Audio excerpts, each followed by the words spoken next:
artists, I would like to introduce you to the most important tool that an artist has, her hand. The hand is a very complicated structure of your body. It is the part of your body that has the most bones in it. You have 27 bones in your hand, except for if you are under the age of 8, and then you only have 13. And that's because the 14 bones that make up your wrist, you don't have when you're born. And they actually begin to grow. They start budding around the age of 5, but they're really minuscule. And you don't really have much to speak of until you're about 8. And then they just continue getting bigger and bigger and starting to fuse together until you're about 18 or 21. So the hand is super complicated. It has all of these tendons. I don't know if you can see these lines right here that they connect from the tip of your fingers, and they come down through your hand, and they connect down here, and they connect to your muscles. That's why if you make your hand really loose and then you squeeze right here on those tendons, you can actually curl your fingers or your friend's fingers involuntarily. And that's because all of these muscles are used to move your fingers. So you're actually using your whole arm in order to do any of this. Now, sometimes when we give little kids a pencil, because their bones aren't grown yet, they don't have structures to help their muscles be strong. And so their muscles get tired when they hold a pencil. So the correct way to hold your pencil is to pinch and rest. And this way allows for a wide range of motion when you draw.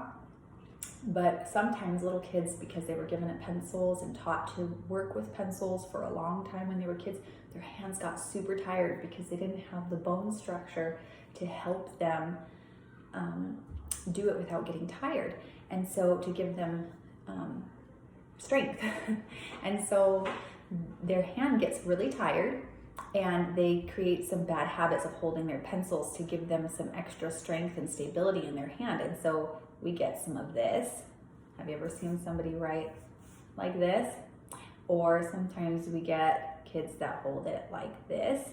And these are all great ways to stabilize your pencil, but they have very limited ranges of motion and and you end up having to move your shoulder a lot when you draw, and that tires you out, and it also is very limiting. So the way that an artist should hold their pencil is to pinch and rest. The next thing is you want to scooch your hold on your pencil farther back. Sometimes I even hold my pencil all the way back here. And that's because I don't want to have very much pressure on my paper. But most of the time I'm holding here. And the reason I do this is so that I can have more control of my pencil and a wider range of motion. If I don't move my wrist, this is all the farthest my range of motion is. I can't reach any farther. But if I'm holding my pencil back here, I have a giant range of motion. What this means is that if I'm shading somebody's face and putting a shadow on their face, you see how my hand, when I'm holding it closely, I have to do a lot of work with my hand. My hand's moving back and forth a lot of times and big wide movements. But if I hold my pencil back here, I'm just doing tiny, tiny movements, and I'm getting 10 times the amount of work done. Plus, do you see how light I'm able to get it? This is because my pencil is barely resting on the paper, so I'm able to have that control of lightness. When it's here tucked into my hand so much, I don't have that same amount of control, and it's very hard to get it that light. It can be really hard to break those habits of holding your pencil, and it's okay if you never do, but you will have a lot wider range of motion and a lot more capability if you're able to practice this now, especially while you're younger. Pinch and rest and hold it just a little farther back. The next lesson is how artists draw lines. This seems really simple, and it is. It's not rocket science, but this is a continuous line. Say I was going to draw a mountain ridge, and I come up here, and I come down, and it peaks up, and then it comes higher. I didn't lift up my pencil one single time, and this ridge is how it is, and it's going to stay permanently that way. I can't go back and really make changes unless I come back and erase things and move it down. And I hate continuous lines because of that, because they lock you in and you're stuck to them. The best way that an artist draws is with brush strokes.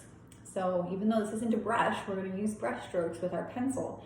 So if I was going to draw a mountain range, I would come up and then I would double check whatever I was looking at. If I was looking at a picture or an actual real mountain, I would check, is this curve right? Is it a little bit taller? Maybe it needs to have a little bump here. Oh, that curve's not quite right. I'll come and I'll fix that. Then it will dip up and come higher. That's how an artist draws their lines, is they methodically think about each little curve and they just draw a little section of it at a time until they get it just right. To begin our tree, we're going to start at the very top of the triangle and create a lumpy teardrop. Following down the lines, we want to create more lumpy teardrops. You should start on the line and let the shape extend over both sides. You don't want any of these to be touching. Make sure you have plenty of space between them. Continue adding teardrops on the other side and then fill in the center. To paint our tree, we're going to use a method called wet on wet. You wet your paintbrush in water and fill in the shape. Gently stroke your paintbrush onto your blue, pink, yellow paint. There's no right color for this. I'm going to go with blue. And tap it onto the bottom of your watery shape. If you have enough water on your shape, it should start to bleed. If it's not bleeding, you can always tap a little bit of water onto the edge and you'll see the color start to fade up. When people use watercolors, they tend to get the paints all soaking wet so that it's like dipping your brush into a wet paint. This isn't the way we should use watercolor. You want to keep your watercolor paints as dry as possible. That way you can control how much water you are adding on your brush. If your shapes are nice and wet, they should bleed nicely and create a beautiful fade.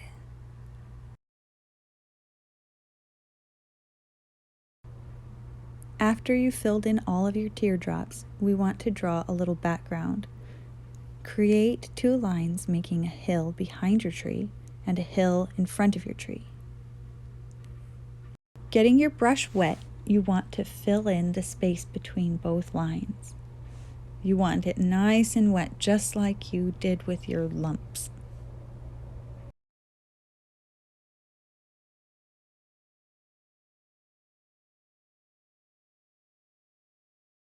Once again, tap blue paint onto the top of the line. This will create the idea of a shadow on snow.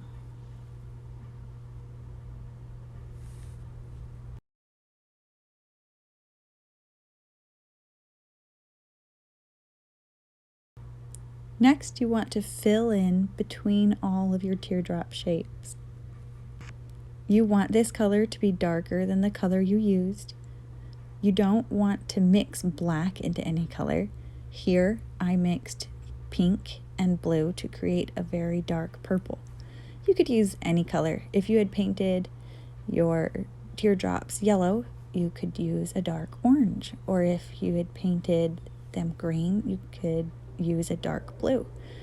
We just want to have a stark contrast that looks like shadows in our tree. It's dry. I'm going to add my other hill.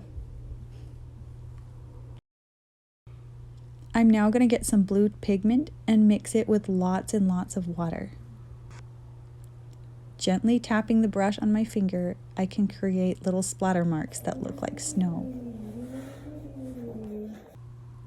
Using the gold handmade paint, I can embellish the outsides of my tree teardrops to add a little bit of extra Christmas magic.